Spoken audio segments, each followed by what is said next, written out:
Hi, hello.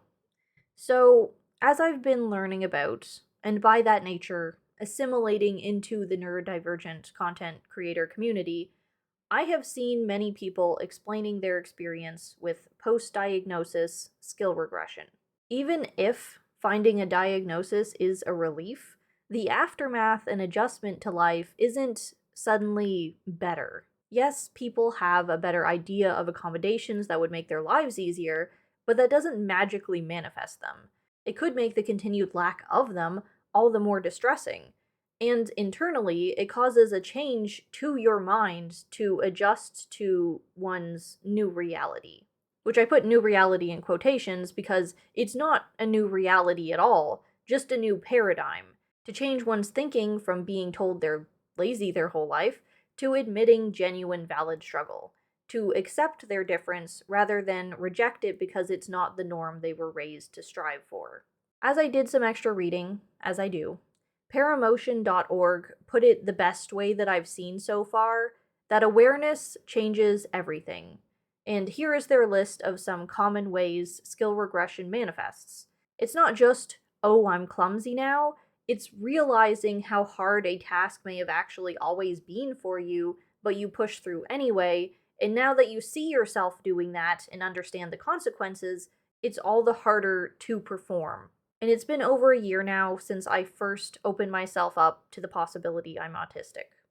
I self diagnosed in the first half of 2025, and as you can see, I am still in the throes of continued discovery. I'm a bit obsessed with understanding neurodivergent traits and experiences, which is pretty telling in itself, on top of the fact that I can feed all my experiences and tendencies through an understanding of autism better than I've ever understood myself while trying to exist in an allistic lens.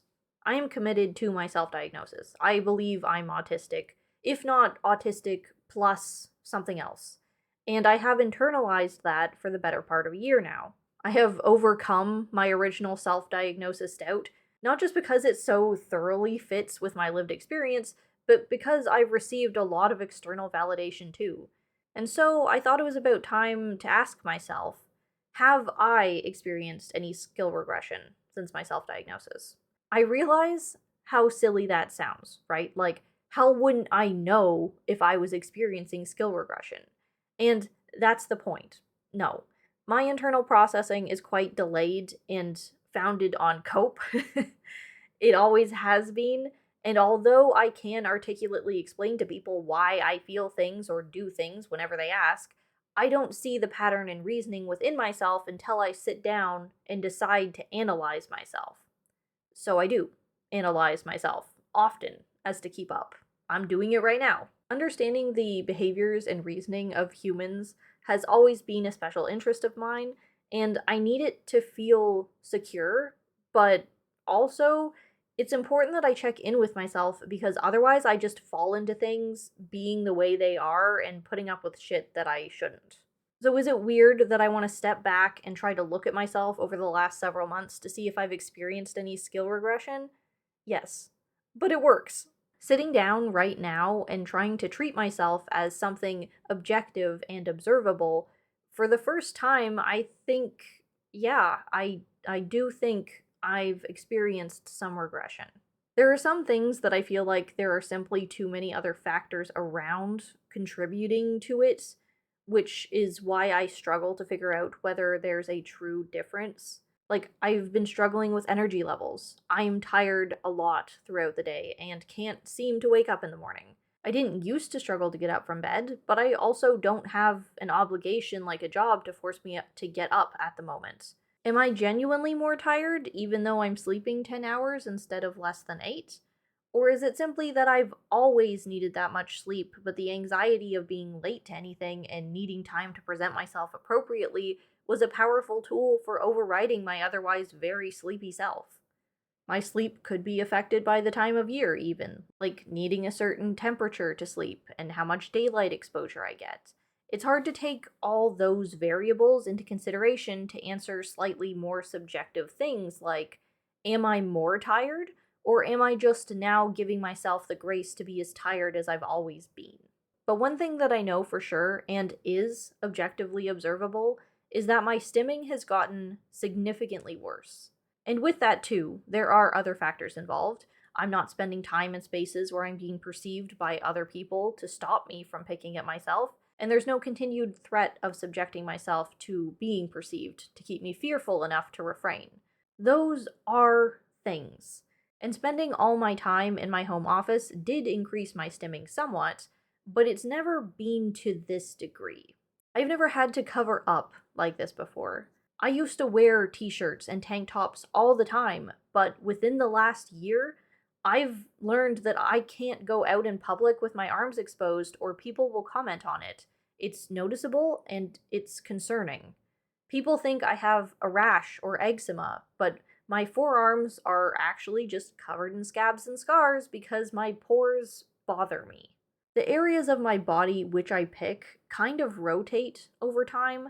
Sometimes I'm really focused on my back, or even in high school in class, I couldn't refrain from picking at my face and would have to hide the bleeding with the inside of my shirt sleeve. And evidently, I've been fixating on my forearms recently, and I think I've probably done irreparable damage.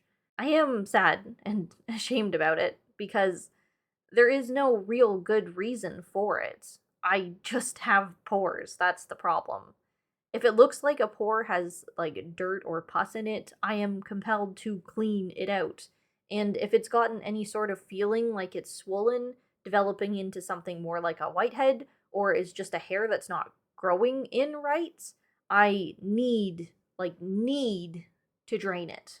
I have plenty of scars all over my body from this habit, but never before has my ability to refrain from doing so much damage been so low. I can objectively see photos of myself a couple years ago and know I used to be better at dealing with this.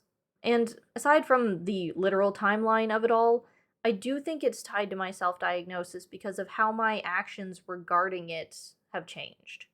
I used to be a lot more calculated, reserved. I used to select a time, allow myself to pick my skin, and treat the wounds, even limit myself to how much picking I was allowed to do. But now I kind of have frantic spurts of picking.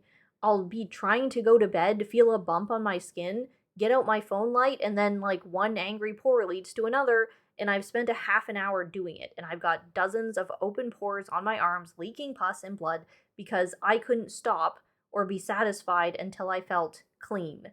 And in my head now, it's not a matter of maintenance as it was before, to look better because I feel like I'm dealing with it. It's more of an indulgent compulsion. It's a sensory thing that I feel as though I should be allowed to get rid of. If this pore is bothering me, why shouldn't I fuck it up? I've got several new bloody Kleenexes on my bedstand every morning, and I didn't grow up like that. This is new, and I'm starting to wonder if it's part of the fact that I'm being more indulgent in other things regarding my self diagnosis, too. Like giving myself more grace with the things I struggle with, admitting things that bother me. This kind of falls under that. With this new standard of going, okay, I should acknowledge and remove the thing that's bothering me if I can, it isn't actually good for me in regards to my negative stims. I am quite damaging myself for the relief, and I can no longer fight that as effectively now that I know where it's coming from. Another thing I have genuinely noted is my ability to socialize with people has decreased. I know that's hard to quantify because I've always been pretty avoidant of social situations, but I found that my usual coping strategy isn't working the same way that it used to, aka alcohol. There's always been an understanding between me and whoever is dragging me out somewhere to socialize that if I am required to attend a social gathering, one of two conditions need to be met.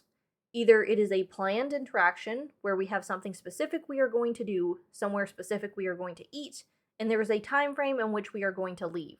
If instead, it's more like a hangout where I'm going to meet and socialize with any new people, especially, or if the only known thing that we're doing is talking, that means that I get to drink. I need to drink because otherwise I'm just sitting in the corner listening, anxious, contributing nothing, and at that point, why am I even there?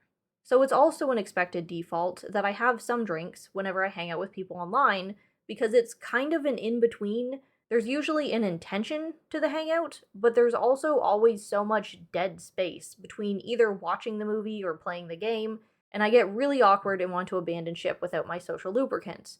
Because drinking becomes the thing that I am doing, like, it becomes the intention for the hangout in a way, so that, like, soothes my brain in a fucked up way. In that way, it's a lot less about the alcohol being alcohol, if you know what I mean. But I found, with my more recent new understanding through self diagnosis and analyzing my relationship with alcohol and masking, it's become a lot less effective. It still loosens me up, and I enjoy socializing more in the moment, but in the silences, despite it always having been the case, now that I know what I am doing and why, that becomes something else that I'm focusing on. It's like an extra layer to the masking. And now that I'm deconstructing that, I don't like it. I see myself masking and I feel like a bad person because these are people I like and who I shouldn't need something extra to want to be around. I know I'm drinking to mask, so I must be a shitty friend. And the second that external self observance hits, it ruins all the good stuff that I've been managing up until then. In general, when I'm catching myself masking, I can't just stop, obviously, it's not a switch, it's an ingrained defense mechanism, but I'm a little more exhausted by it than usual, too. I'm tired of my own bullshit. If I don't want to be there, why am I? Why am I subjecting myself to this? My mask feels heavier than ever because I can see it now, too. Maybe other people low key already saw me as autistic before this, but now I don't know how to interact now that I see myself that way. Maybe it's all just coincidence and I'm finding a pattern that isn't part of regression at all, but many other factors. But one thing is clear after saying all this: I'm very, very likely autistic.